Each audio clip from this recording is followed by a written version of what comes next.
Good day, everyone. Today's date is the 22nd March 2026. Welcome, brothers and sisters, to our Sunday service for today. So before we proceed, let's have a short prayer. Let's all bow down our heads and let's pray.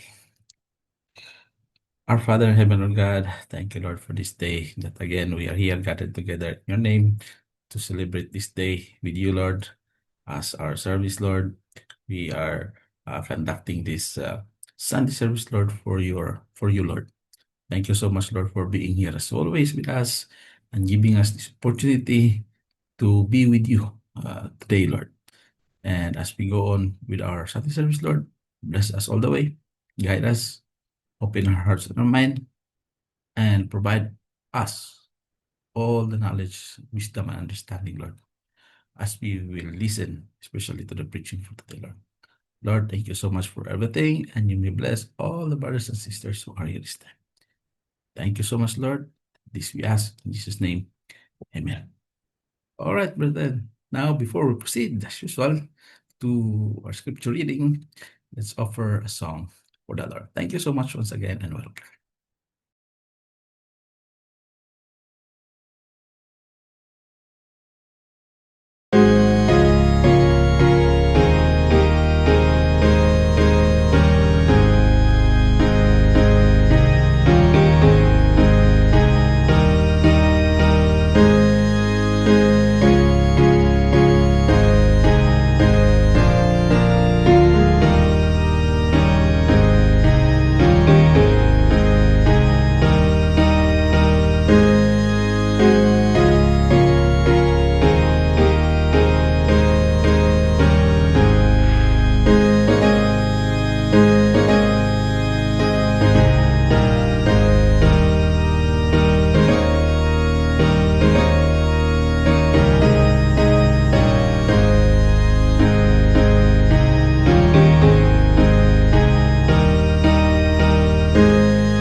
Scripture reading for today is taken from the book of First Chronicles. We will read chapter 25, verses 1 to 31.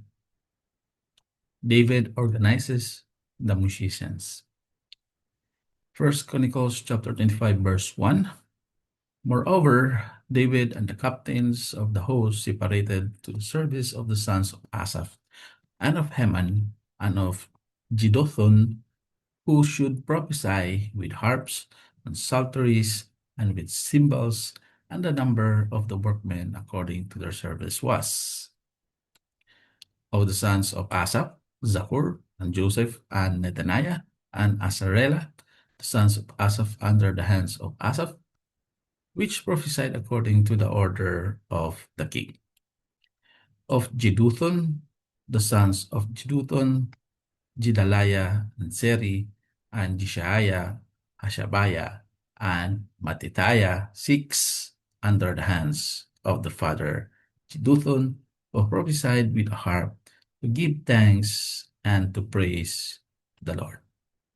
Of Heman, the sons of Heman, Bukaya, Mataniah, Oziel, Shebuel, and Jerimoth, Hananiah, Hanani, Eliatha, Gidalti, and Romamtizer, Joshbekasha, Malothi, Hothar, and Mahasioth. All these were the sons of Heman, the king's seer, in the words of God, to lift up the horn, and God gave to Heman 14 sons and 3 daughters. All these were under the hands of their father for song in the house of the Lord, with cymbals, psalteries, and harps for the service of the house of God, according to the king's order to Asaph, Jeduthun, and Heman. So the number of them with their brethren that were instructed in the songs of the Lord, even all that were cunning, was 280. And they cast lots, word against word, as well as the small as the great, the teacher as the scholar.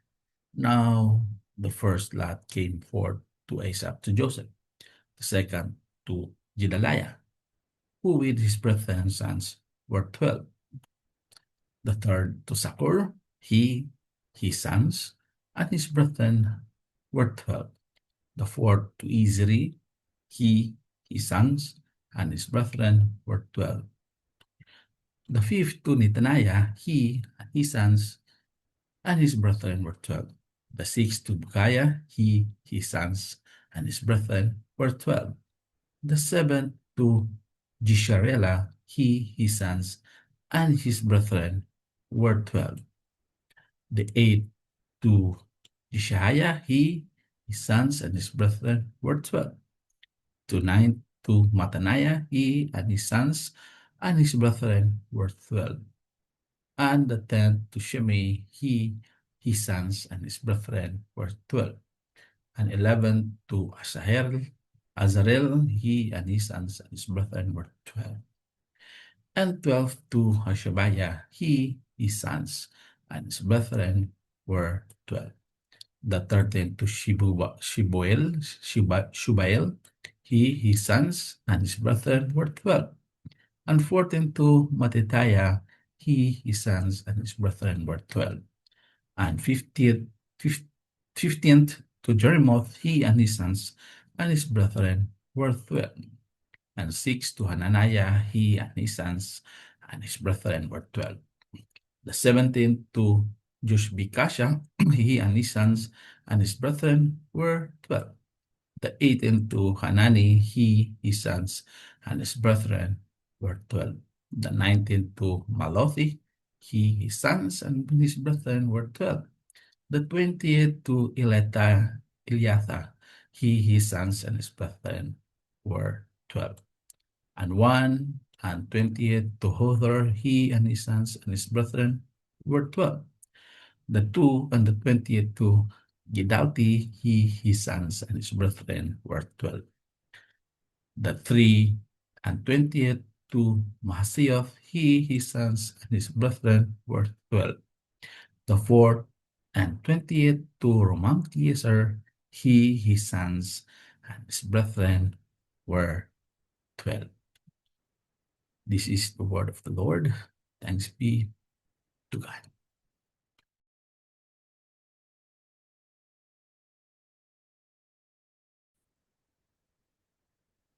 We will now proceed to our intercessory prayer. Let's all bow our head and even start praying. Our Father in heaven, Lord God, we are coming to you once again, Lord. We will humbly ask you, Lord, for all our prayers, for all our requests, for all our desires, Lord, including those unspoken prayers, Lord. You can see it, in us, in the whole of us, the things and all the requests that we pray to you, Lord. We pray, Lord, that you will grant all these things to us in your time and in your will. Lord, help us, all the brothers and sisters who are in this church, that you will continue to bless us, keep us in good health.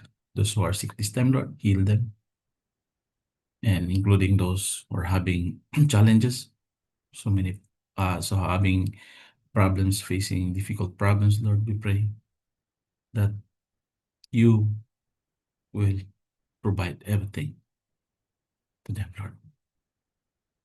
Help them, Lord, because you're the only way and you're the only one who can solve all these things, especially those prayers for our challenges and problems, Lord, that we cannot bear it in our own, Lord. We ask you, Lord, to help us, Lord, to guide us, Lord, and to find all the solutions to our problems. Help us in everything that we do. Especially now, Lord, protect all the brothers and sisters. It is happening now here in our place. There are wars, there are conflicts, there are so many dangers, Lord, out there. Continue to pray, Lord, that as we are all out there, Lord, including our household, that we will be safe from all the things that will happen to us. Protect us all the way, Lord, and protect also all our jobs, all our families who are here, and all our careers, Lord. Help us, Lord, to have stability in our jobs. Help us in everything that we do. Lord, thank you so much for everything that you have done to us. And we will continue to pray that you help us, especially to the plans that we have, Lord, to the opportunities, Lord, that you have provided to us, Lord. Give it to us, Lord, in your time and in your will. Whatever plans we have, we pray, Lord, that you will grant these things to us, as well as those opportunities that come to us. Give us the guidance, Lord, that this would be better for us. Help us, Lord, in everything that we do. Lord, we will continue to pray special prayer to our friend, name is Michelle Sabido, who is fighting cancer, Lord. We pray for her, Lord, that you will strengthen her and that she will never give up. Continue to fight for her sickness, despite of all the things that is happening around her.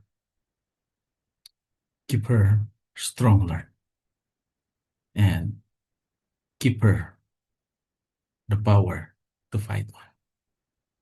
We believe in you, Lord. You're the only way. Nothing is impossible. We also like to pray for Sis Mitch, her brother, Lord, who requires operation, Lord. We pray, Lord, that you will provide everything to him, Lord. Heal him, Lord, as he is cheerful preacher, Lord, serving your church. Help him, Lord, so that he can continue to preach your word. Help also the family, Lord, that they will be strong in everything that happened. Despite of all things happen, they will be strong as always. We also like to thank you, Lord, for all the things that you have done to the family of JP, the late JP, Lord, that he's already there in the Philippines. We would like to ask you, Lord, that you will comfort the whole family, that they will all be recovered from all the things, Lord. we would also like to pray to you, Lord, for us, our family, all our friends' family,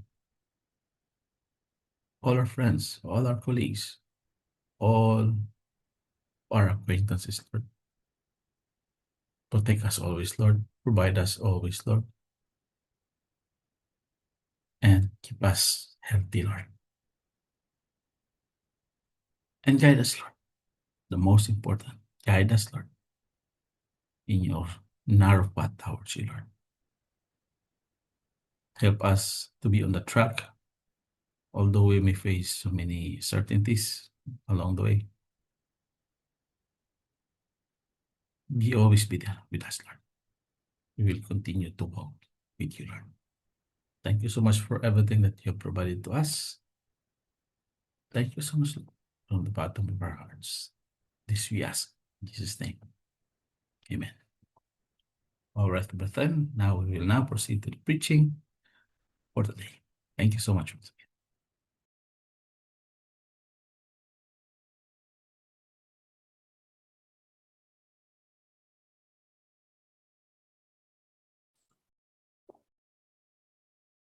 Good day again, brothers and sisters. And now we come to our preaching for today.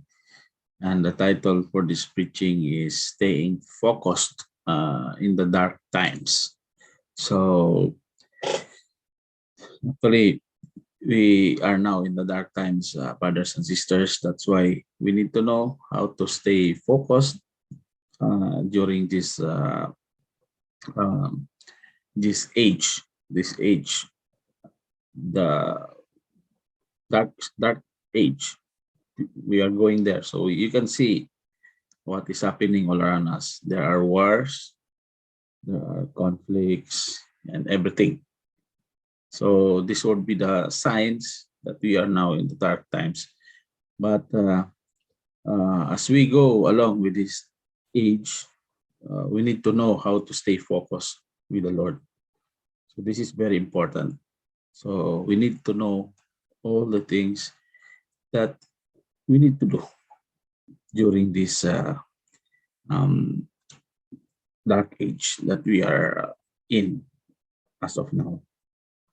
So let me share you my screen and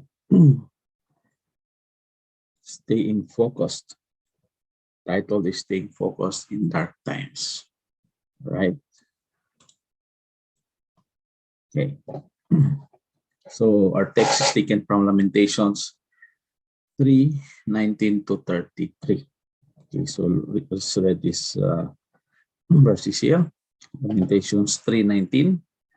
Remembering mine affliction and my misery, the wormwood and the gall, my soul had them still in remembrance and is humbled in me. This I recall to my mind. Therefore have I hope. It is of the Lord's mercies that we are not consumed, because his compassions fail not. So they are new every morning. Great is thy faithfulness. The Lord is my portion, said my soul. Therefore will I hope in him. The Lord is good unto them that wait for him, to the soul that seeketh him. It is good that a man should both hope and quietly wait for the salvation of the Lord. It is good for a man that he bear the yoke in his youth. He sitteth alone and keepeth silence, because he hath borne it upon him. He putteth his mouth in the dust. If so be there may be hope. He giveth his cheek to him that smiteth him. He is filled full with reproach. For the Lord will not cast off forever. But though he cause grief for us, yet will he have compassion according to the multitude of his mercies. For he doth not afflict willingly, nor grieve the children of men. Right? So this is the verses for today. Let's bow our heads and let's pray. Our Father in heaven, Lord God, I'd like to pray that as we go along with this preaching to the Lord, everything will be understood about what to do during this darkest age that we are now. I'd like to pray, Lord, that you will use me mightily, Lord, that may be able to deliver your message to all who will listen and watch this preaching, Lord. This I ask in His name, amen. Okay, so those are Lamentations. So we should know that the book of Lamentations, it is a book of wailings. You know, see these Jews, they are wailings on the wall, facing the wall and wailings on the wall. So this is a book of wailings that are read annually by the Jews. So as a reminder to remind them, as a reminder of the fall of Jerusalem and the destruction of the temple. So this is a book of wailings. So they read this one annually. The Jews read this one annually so that they will be remembered of the destruction of Jerusalem and the temple. All right. So they serve as a reminder of an unavoidable tragedy caused by sin. So it reminds them of the tragedy because of sin, sinful people, and God who judges. It also remind them that God judge and that He keeps His covenant forever. So this is the reminder. It reminds them of the destruction of Jerusalem and the temple, and it reminds them that because of sin, all things this happen, and that God will judge us. And also, it reminds them that God will keep His covenant forever. Right? So take note of that one. So these laments were written by Jeremiah. Jeremiah is a prophet towards the end of his 50-year ministry. So a ministry that was a failure from a human perspective. So that's human perspective. So they are thinking it's a failure because it's by human perspective, right? So a study of Jeremiah and Lamentations can help us stay focused on God. That's why these two books, Lamentations and Jeremiah, we need to know all this and study this because it will help us to understand how to stay focused on God and His purposes for us to do during the dark time in which we live this time. So we all convinced, if you are Christian, you are convinced that this is these days, this is the age of we are now in the dark times. So we should agree on that one. Okay, so the word of God warns that towards the end of the church age. So these are these warnings towards the end of the church age. First, in Thessalonians. So in Thessalonians is clearly said here, these are his warnings. These are his words that warns us towards the end of the church age. This will happen before the end of the world. This will happen. And you can find that one in 2 Thessalonians 2, 3, 2, 4. Okay? And it says there, who opposeth and exalt himself above all that is called God, or that is worship, so that he is God seated in the temple, showing himself that he is God. Okay? So first one is in verse 2 Thessalonians 2, 3. Okay? And it says in also in Thessalonians that uh, let no one in any way deceive you. Okay, let no one in any way deceive you, because uh, for it the day of the Lord will come unless the apostasy comes first. So meaning an apostasy or falling away will occur. There will be apostasy or falling away will occur before uh, coming of the age, right? So you can see that one now, apostasy. So people are changing their mind. Before they are good Christians, now no more. They stop going to church. Nobody likes to go to church. Nobody wants to listen to the Bible. Nobody wants to study the Bible. So this is what people are doing nowadays. They are falling away, apostasy, from being Christian to become non-Christian. So this will occur. It is written in the Bible already. That in the Bible it says that it will come, that before the coming of the age, apostasy will happen. And you can see that one. If you are Christian, if you're attending church, so many people, where are they now? Are they still attending? Are they still serving the church? Nobody. They don't want it anymore. They don't have um, the willingness anymore to go to church, to support the church, and even praying. You can see so many Christians. I see that during these times, they have their own uh, important things to do rather than serving the church and God. Apostasy, right? So that's first one. There will be apostasy before the coming of the age. The second one is there will be difficult times will come, and it is written in 2 Timothy 3:1-7. So let's read these verses here. There will be difficult times, of course. See, here you can see this. Know also that in the last days perilous times shall come. Okay, for men shall be lovers of their own selves.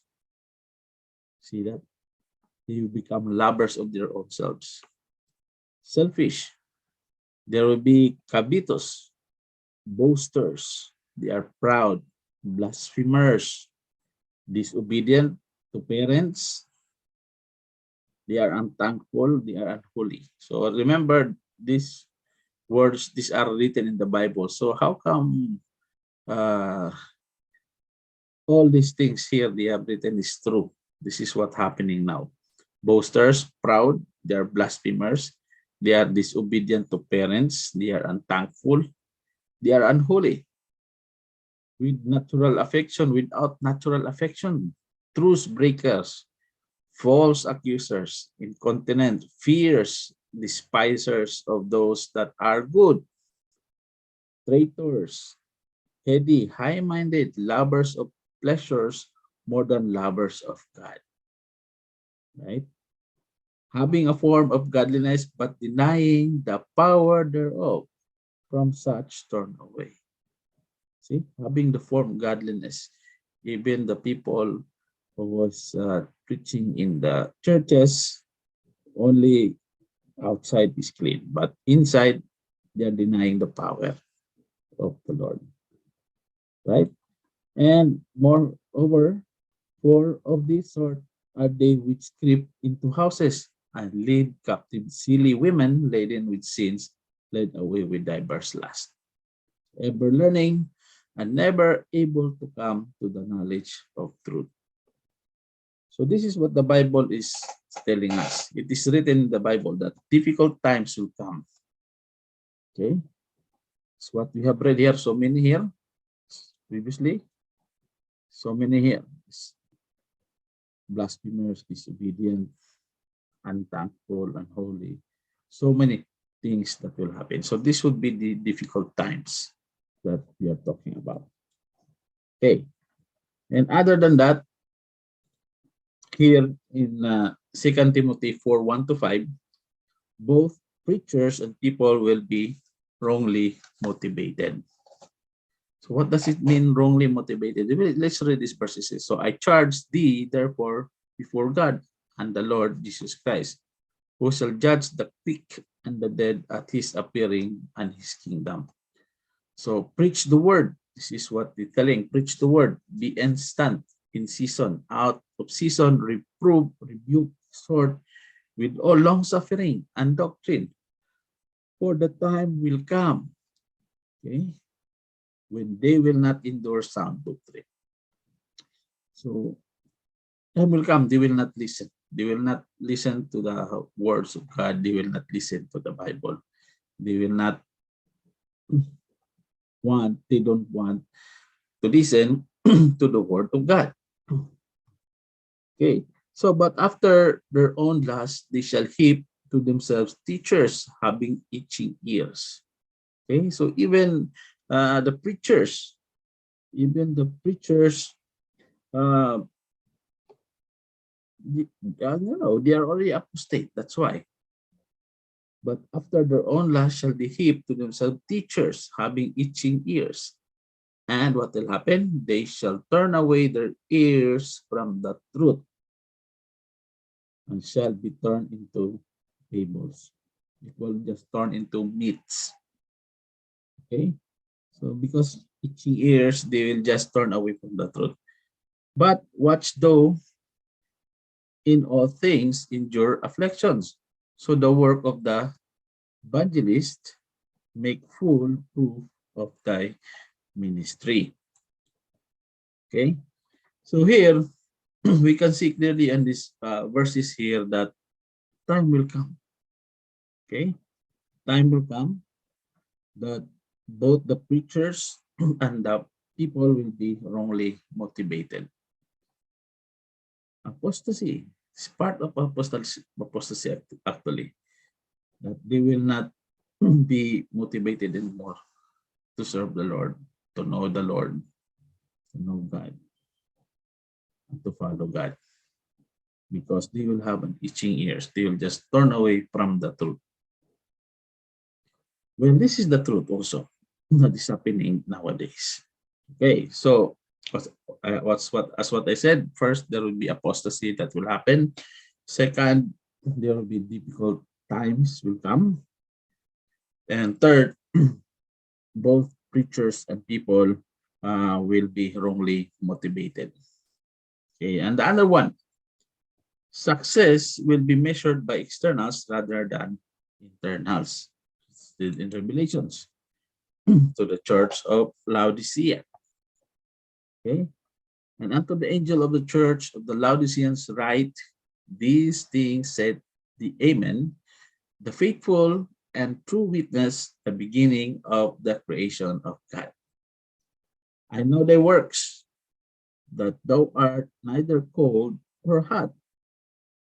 I would thou wert cold or hot. So he wished us to be cold or hot.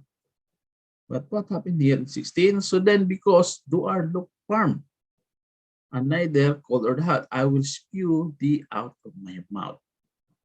This is what he's telling here, that you should be cold or you should be hot. But what happened? You are lukewarm. You are not hot, you are not cold, but you are lukewarm only. So what will happen here? He will spit out in his mouth. He will spit us out in his mouth. Why? In 17, because thou said, I am rich and increase with goods. Boasters is what we have said. Okay, there will be pride because of money, because of material things in this world, and you will say, because thou sayest, I am rich and increase with goods and have need of nothing. Okay, so this is what will happen to those people who get rich. They will just say, I will need nothing. I don't need anything. But they forgot that there is God that they need the most. Okay. and have need of nothing, and knowest not that thou art wretched and miserable and poor and blind and naked. So this is the truth. We are nothing.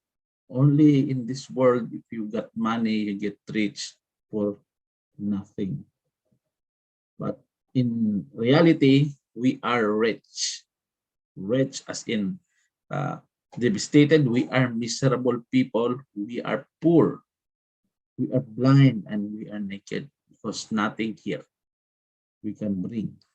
If we die, nothing here we can bring in heaven. Okay, let's continue here. I counsel thee to buy of me gold tried in the fire, that thou mayest be rich. So this is what he's telling. I better advise you to buy gold from me, so that what will happen? You will become rich. The white raiment, that thou mayest be clothed, and that the shame of thy nakedness do not appear, and anoint thine eyes with eye salve, that thou mayest see. Okay, so this is what the Lord is telling. Buy gold from me, because I will make you rich. I will give you good raiment, white raiment. Okay, and you will be saved, because you will not be ashamed anymore of your nakedness. This is the salvation that we are talking about. That when we all die, we will have all this done. If you are a Christian, right? So we should buy gold from the Lord. And how we should buy the gold from the Lord? It's very easy. We should listen to His word, because His word is like gold. It's very precious, and we need the Bible. We need His words in the Bible for us to live in this world, right? So let's buy gold from the Lord, not from this world.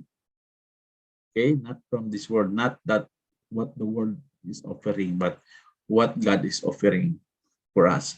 So, as many as I love, I rebuke and chasten. So this is what he's telling. I rebuke and chasten. If I love, for example, in a family, if you love your kids, you should discipline your kids. So this is what God also is telling here, that if I love you, I rebuke you and I chasten you. Be zealous, therefore, and repent. Okay? So God is like our parents, that they are disciplining us.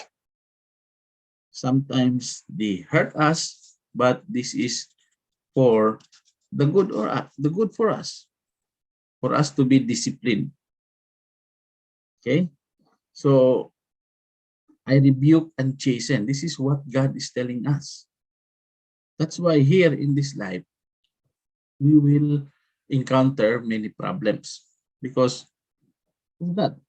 God is chastening us, and God is rebuking us, because we are sinful people. We are always committing mistake in our lives. So, of course, God loves us. That's why He will discipline us. God will discipline us in this world. He will rebuke and chasten us, because God wants us to be like Him, and to be like as a parent.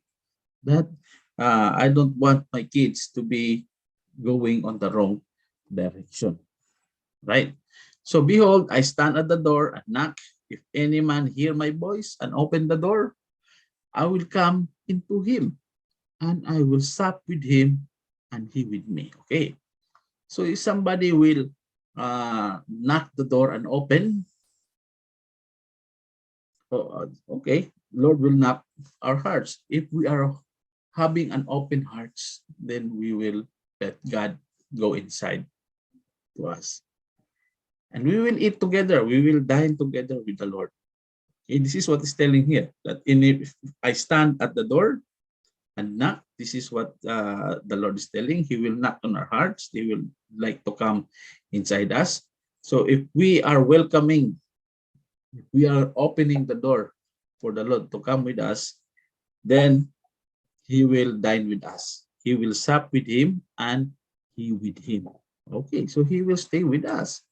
And to him that overcometh will I grant to sit with me in that my throne. Okay, so this is it. Even as I also overcame and sat down with the Father in his throne. He hath an ear, let him hear what the Spirit said unto the churches. That's why the Holy Spirit is very important. We should not let the Holy Spirit go out from us.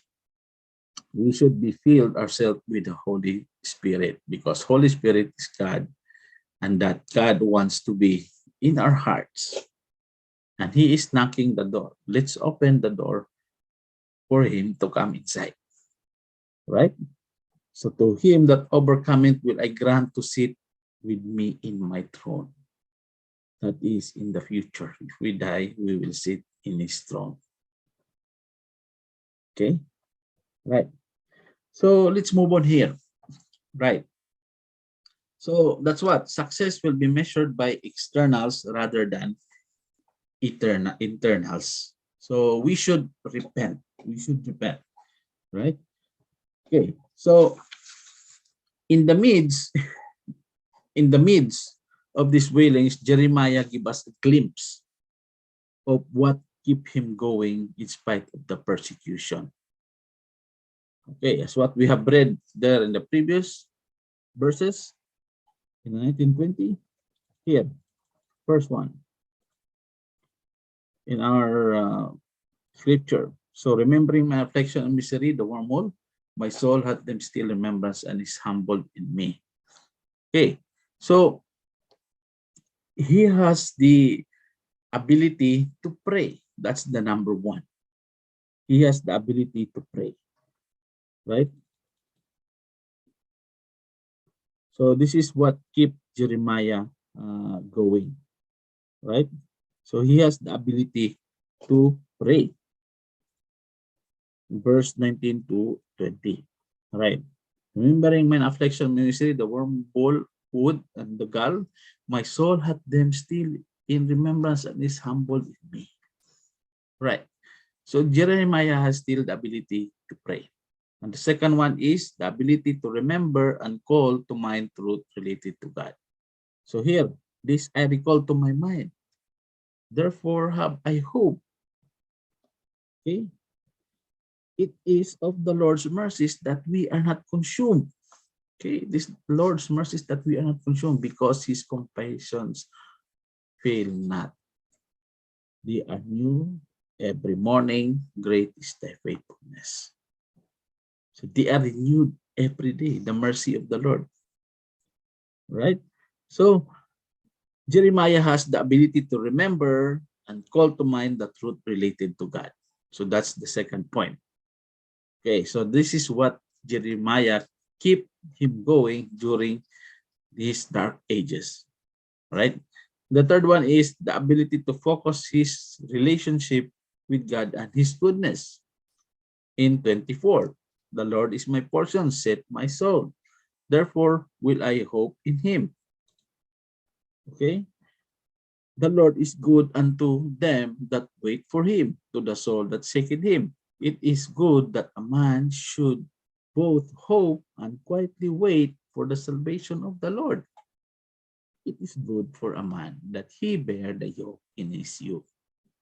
So here, Jeremiah has the ability to focus on his relationship with God and his goodness. Okay, so that's the third point that he keep him going during his darkest times. The other one is the ability to accept life regardless of its complexities and difficulties. Okay, so here, let's read this one. 28. So he has this ability that he accepts what is happening to him, even though he have so many um, complexities and difficulties in his life. So here he set it alone and keep it silence, because he had borne it upon him. He put it his mouth in the dust, if so be there may be hope. He giveth his cheek to him that smiteth him. He is filled full with reproach. See that? He giveth his cheek to him that smiteth him. So instead of us to be hit by smitten his face, it is God's face whom he gave instead of us. Right? For the Lord will not cast off forever. But though he caused grief, of course, yet will he have compassion according to the multitude of his mercies. Multitude of his mercies. So meaning God will always have mercy on us. Multitude, there are so many mercies. It cannot be counted. Every day, it's renewing every day, and it's giving to us all his mercies. For he doth not afflict willingly, nor grieve children of men. Okay? So that's it. That he has the ability to accept regardless of the complexities of life. So this is what keeps Jeremiah going. He has the ability to pray. He has the ability to remember and call to mind truth related to God, and the ability to focus on his relationship with God and his goodness. And the fourth one is the ability to accept life regardless of its complexities and difficulties. However, brothers and sisters, for a clearer understanding of Jeremiah and his ministry, we need to take Jeremiah chapter 1. Okay, so let's get few of that one. Jeremiah chapter 1. For it is there that we find the genesis of his ministry and the focus of his life. Okay, so Jeremiah chapter 1. Let's take some verses in Jeremiah chapter 1. Okay, so here, Jeremiah understand what is going on. Okay, Jeremiah understand what is going on. Okay, so in order for us to understand the full ministry of Jeremiah, let's take chapter 1 of Jeremiah for us to see what Jeremiah has done during his ministry. So here, we can say that Jeremiah understood his God-ordained purposes in his life. Right. So it's written here, Jeremiah chapter 1, verse 4. Then the word of the Lord came unto me, saying, before I formed thee in the belly, I knew thee. And before thou camest forth out of thy womb, I sanctified thee. And I ordained thee a prophet unto the nations. And said, Lord God, behold, I cannot speak, for I am a child. Right? So here, Jeremiah understood his God-ordained purpose in life. Because he already know, let's move on. Here we see that God's foreknowledge. He knows already. God already knows that he's still in his belly. It's what we have already here. Okay? Before I formed thee in the belly, I knew thee. So he knew already. Okay? He knew already that Jeremiah will come. And he ordained Jeremiah to become a prophet. Okay? So God's predestinations, he already predestinate Jeremiah. Okay? So before you were born, I consecrated you. Meaning he was set apart. And he was appointed to become a prophet of the nations. So that is what written here in verse 5. I knew thee before thou comest forth out of the womb, I sanctified thee, and I ordained thee a prophet unto the nations. So God really has a purpose in his life. Jeremiah, why Jeremiah came. God has a purpose in his life. Okay, so here, God's predestination. He made Jeremiah predestinated to become a prophet of all the nations. And we can see also here man's humility and inability. Okay. And also, we see here these truths repeated throughout the Bible. Sample of this is in Romans. It was written here. This is the truth. And we know that all things work together for good to them that love God, to them who are called, who are the called according to his purpose, for whom he did foreknow, he also did predestinate to be conformed to the image of his son, that he might be the firstborn among many brethren. Moreover, whom he did predestinate, them that also called, for whom he called them, he also justified, and whom he justified them, he also glorified. So these are the truths that is repeated throughout the Bible.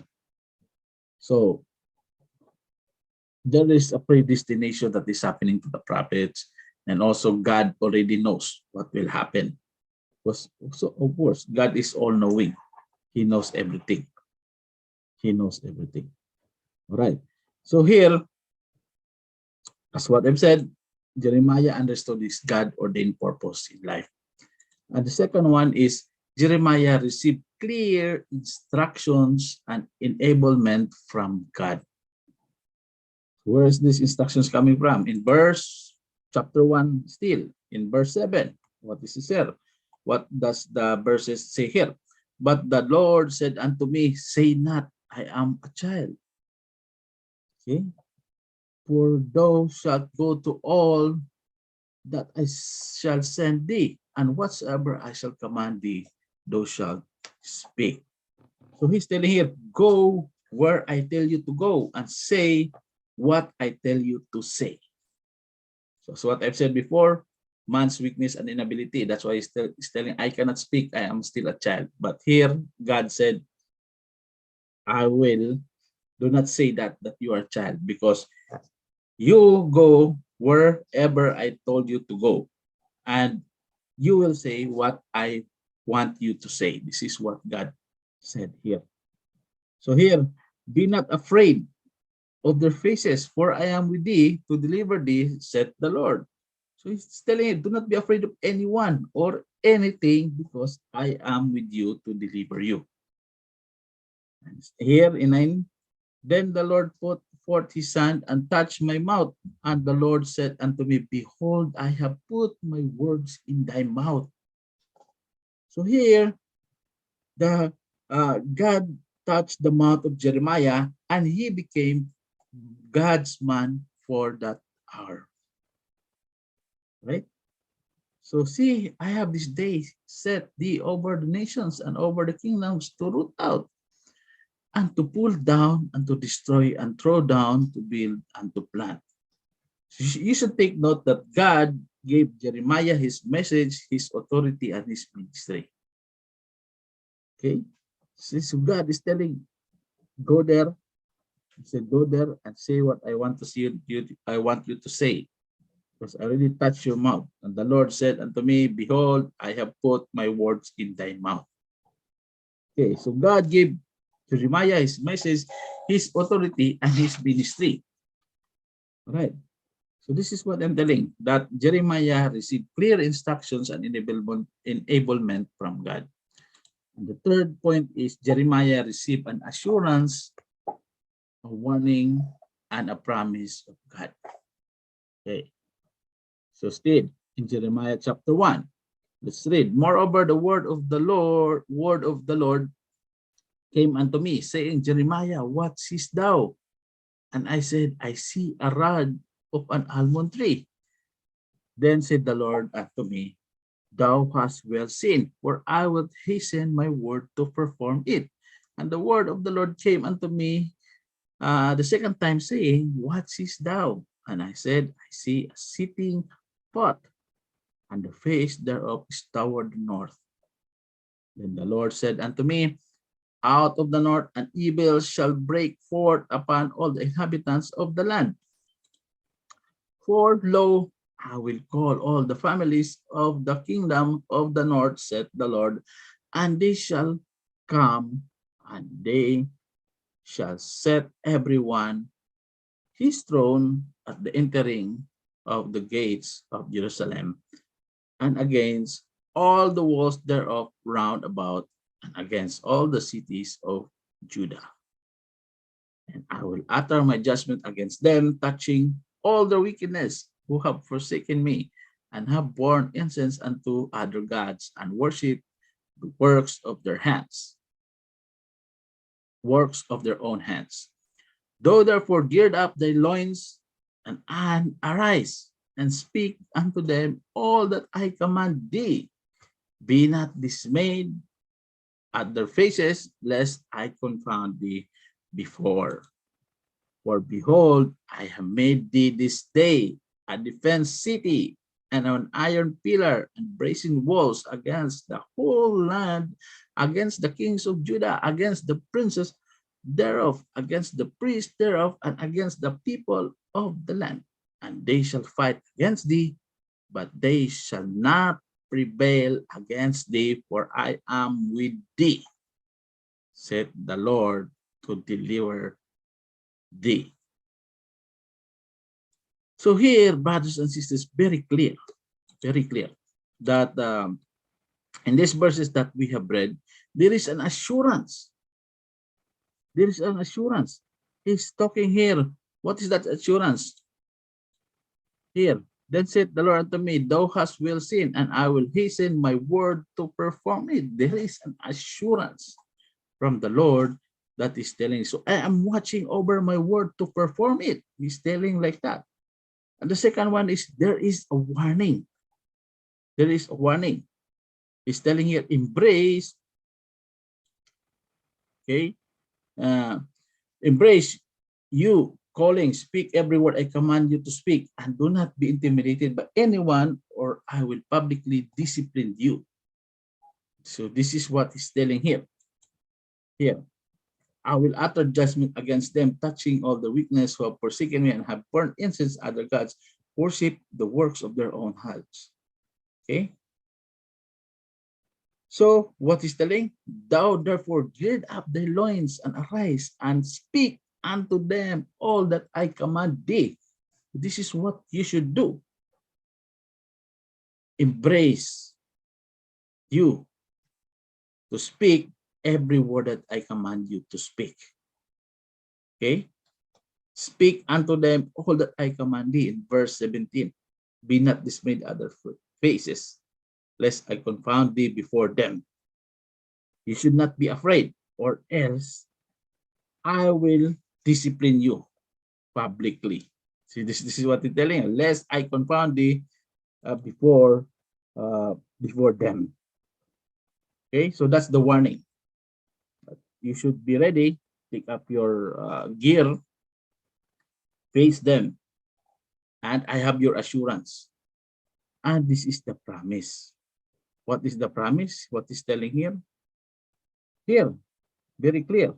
For behold, I have made thee this day a defense city, an iron pillar and brazen wall against the whole land, against the kings of Judah, against the princes thereof, against the priests thereof, and against the people of the land. Okay? And this promise is, I am with thee, said the Lord, to deliver thee. Because they shall not prevail against thee. They shall not prevail against thee. So there is an assurance. There is a warning and there is a promise. So Jeremiah received an assurance of warning, a promise from God.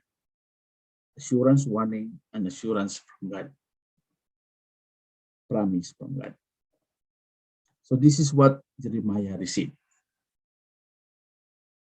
Okay, so it's clear that Jeremiah received assurance, warning, promise from God. And he also received clear instruction from God and enablement from God. And also Jeremiah understood his God-ordained purpose in his life. Okay, so let's go to the conclusion, brothers and sisters. Now, we are approaching the end of the church age. That is the truth, brothers and sisters. We are approaching the end of the church age. And apostasy is real, actually.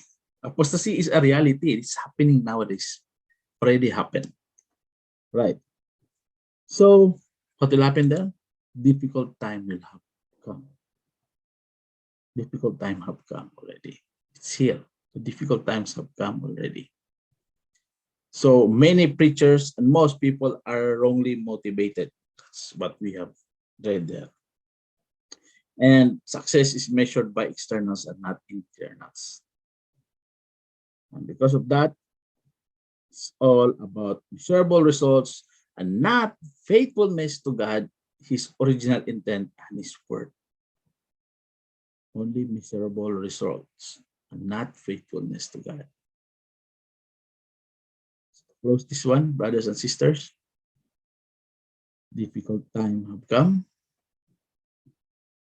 May God help us stay focused, stay fervent, and stay faithful in these dark, sometimes dangerous times.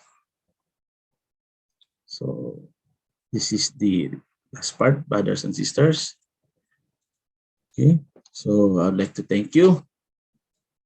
Thank you for being here once again this Sunday. And let's pray for the closing. Our Father in heaven, Lord God, thank you so much, Lord, for today that we have learned something again from your words, Lord. I would like to pray, Lord, that this will manifest in our lives and that we'll be always be reminded of these things, that we will be stay focused until the day that will come, Lord. Help us, Lord, to be strong. Help us, Lord, to be faithful always and to keep our feet on the ground using the straight way towards you, Lord. This we ask in Jesus' name, amen. Right, so thank you all so much, brothers and sisters, again, once again, and I hope to see you again on the next Sunday. That will be on March. Thank you so much, brothers and sisters. God bless you all. God bless you all. Thank you.